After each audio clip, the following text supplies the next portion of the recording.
Imagine you put your smartphone in airplane mode, right? Like you're about to run a massive system critical update. You can't send messages, you can't receive calls. You are, for all intents and purposes, entirely cut off from the network. Totally disconnected. Exactly. And according to a pretty controversial set of translated esoteric texts, that is, uh, well, that's exactly what happens to your consciousness the moment you die. Yeah, we were pulling from a really fascinating stack of channeled communications today.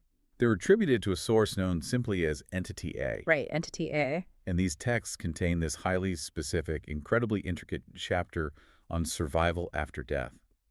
So our mission today for this deep dive is to sort of step back from the daily grind and just unpack this framework. Because it completely dismantles our standard, biological definition of mortality, doesn't it? Oh, absolutely. It replaces it with this deeply mechanistic, yet remarkably serene understanding of what the human spirit actually is. Yeah, and for you listening, the central premise of these Entity A texts is that death, at least in the definitive, terrifying way we typically imagine it, doesn't actually exist. Right, it doesn't exist. It's framed instead as a mere biological reversibility, which is a wild concept. It is. But think about it this way. Before you were born, the matter that currently makes up your body was just a dispersed series of bioelectric It's energies. floating around. Exactly. Those energies consolidated, they formed cells, and they built a physical structure. Biological death, according to Entity A, is simply that exact process running in reverse. The cells unclump. The cells unclump, the energy disperses, the matter simply reverts to its prior state. So that old biblical phrase, dust to dust, it isn't just poetic mourning. The text is actually framing it as a literal mechanical description of the body's life cycle. Yeah, exactly. The hardware dissolves. Yeah. But the operating system running on that hardware, which is the spirit, the true essence of life and intelligence, well, that remains completely untouched by this physical unclumping. But see, the entity texts emphasize that the spirit is this wholly separate construct from the biology that houses it, which, naturally triggers the materialist counterargument. Oh, for sure. The materialist view argues that consciousness is just a byproduct of the brain. When the brain powers down, the soul powers off. Right. Like, if the biological hardware is literally unweaving itself back into natural energy, how do we know the spirit doesn't just dissolve right along with it?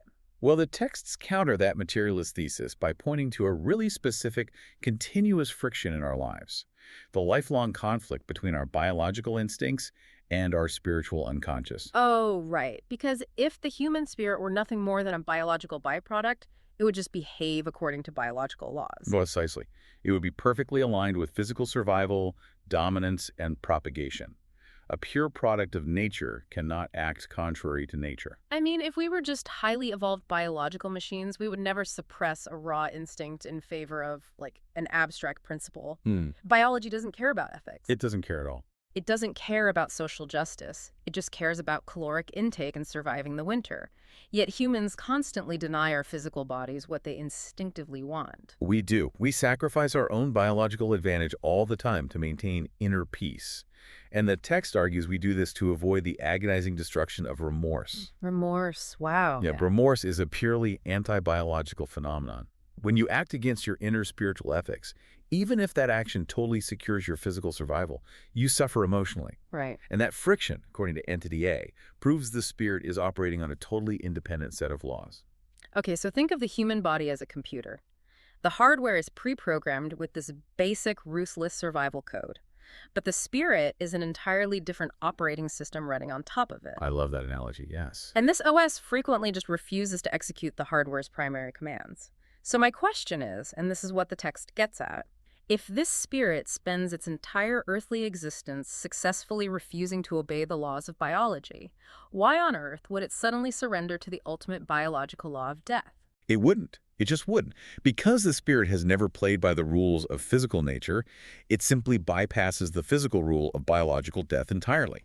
It just skips it. Exactly. Huh. It transitions into an orbit of purely spiritual, infinite laws, and it just leaves the finite biological mechanics behind to unclump. Okay, so the biological hardware begins its reversibility, the body shuts down. What are the actual mechanics of the spirit's transition in those first few moments? Like, what does it feel like? Well, the texts emphasize something very comforting here. The act of dying itself is completely painless for the spirit. Completely painless. Yes. Any pain experienced at the end of life belongs entirely to the physical illness or the violent breakdown of the biological machine. That makes sense. The actual moment of passing the detachment of the soul from the body involves no suffering whatsoever. Okay, so once that painless detachment occurs, the text mentions there is an immediate period of intense lucidity.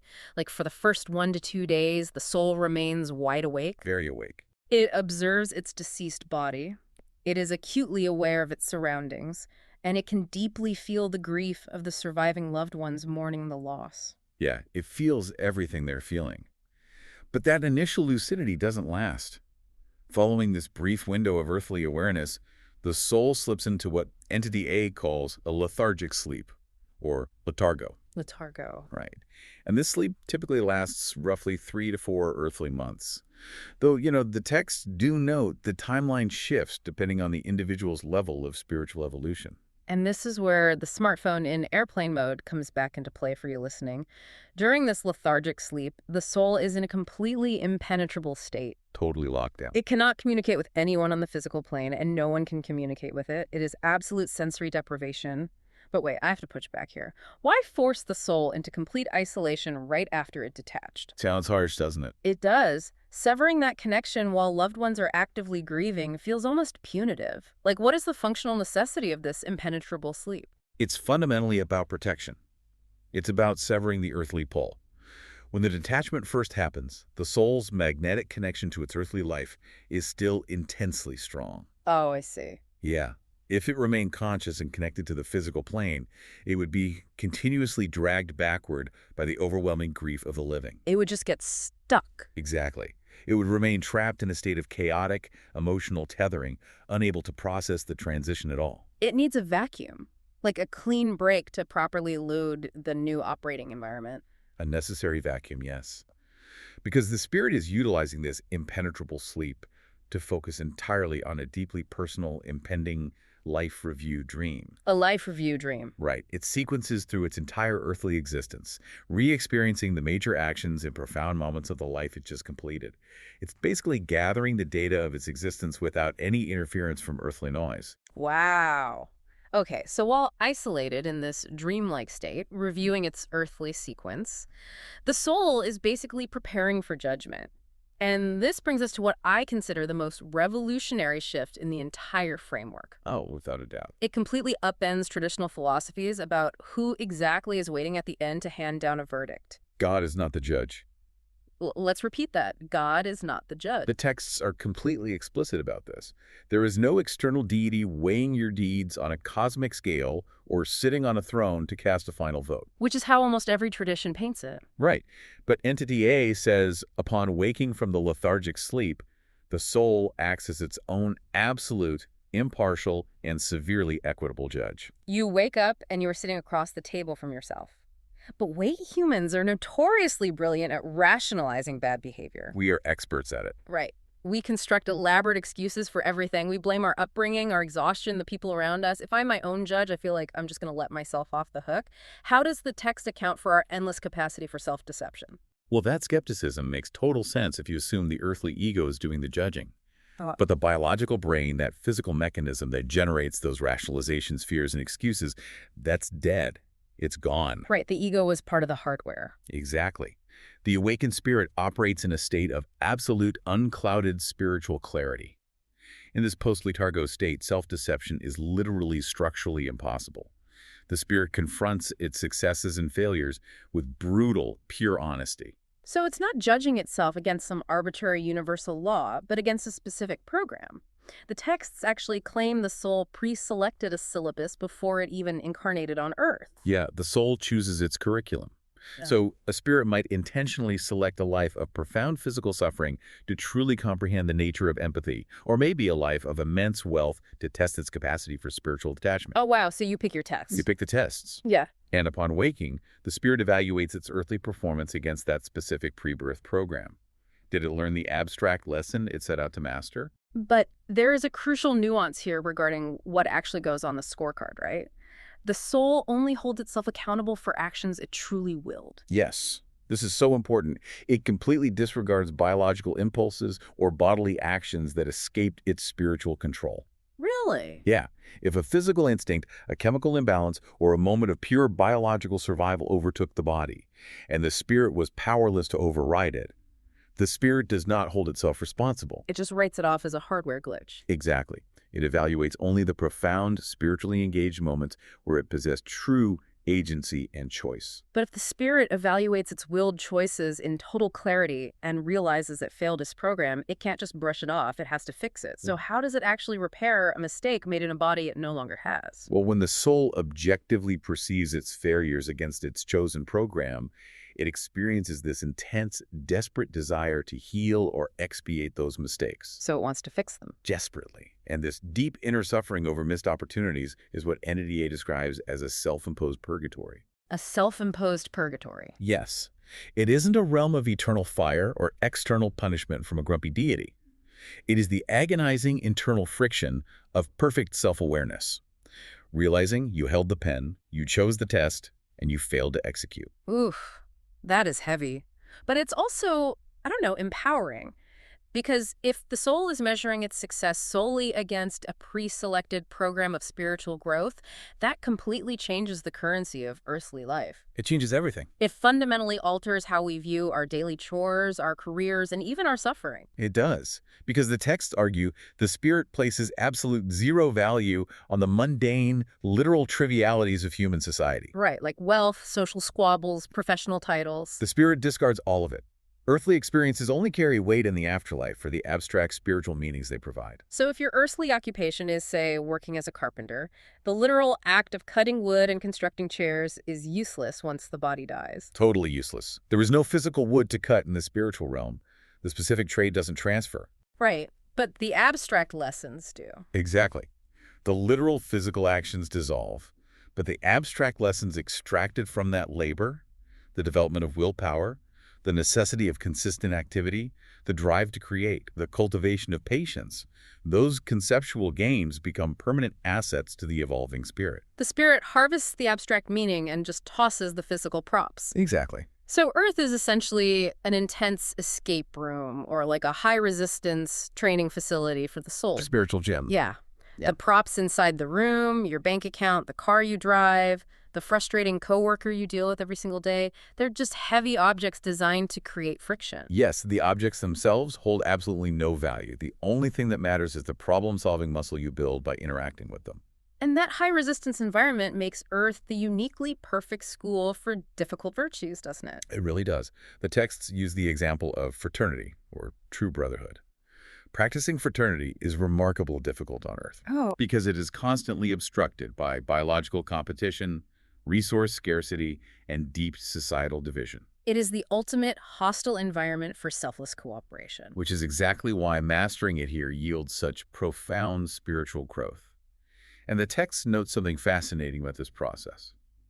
Once a spirit successfully digests the specific lesson it incarnated to learn, its earthly evolution is complete. Complete, meaning If a spirit fully masters its curriculum of, say, true charity by the age of 30, the physical body will die at 30. wow. Remaining on Earth after the letter lesson is secured would be an entirely pointless waste of the spirit's time. So our whole assumption that a long life is inherently a successful life, or that an early death is a tragic interruption, that is completely inverted in this framework. Completely inverted. If the curriculum is complete, the bell rings. But what about the argument that some people seem to just coast? Like, does God send spirits here just to live a life of meaningless luxury, or to just hang around once the syllabus is complete?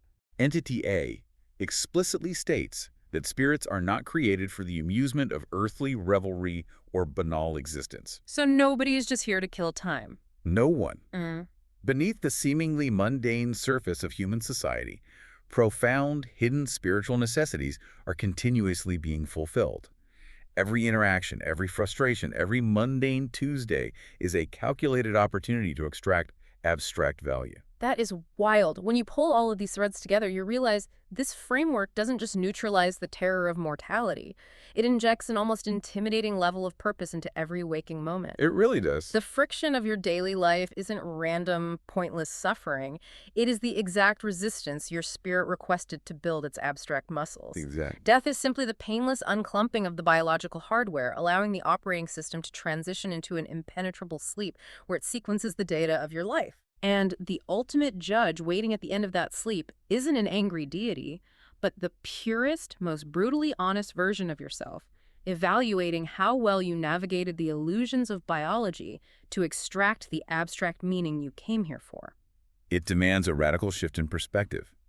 You are forced to look past the superficial props of your life and examine the core intentions driving your spiritual evolution. It asks you to stop identifying with the hardware and start evaluating the code. I love that. And for you listening, I want to leave you with a final thought to mull over, one that stems directly from this idea of being your own judge. Yeah, this is an important point. We discussed how the soul, armed with impossible clarity, only holds itself responsible for actions it truly willed. It completely disregards the biological impulses, the chemical imbalances, and the sheer bodily instincts it couldn't control. Yeah. So take a hard look at your own life right now. How much of the heavy guilt, the shame, and the anxiety you carry around every single day is actually tied to biological imperfections, to survival instincts, to exhausted brain chemistry, to knee-jerk reactions you genuinely could not control? That's a great question. If this framework holds true, how much of that guilt is entirely irrelevant to your actual spiritual evolution? Are you punishing yourself right now for something your own spirit won't even care about when it wakes up? Thank you for joining this deep dive. As you navigate the daily grind, try looking for the hidden, abstract lessons in whatever resistance you face.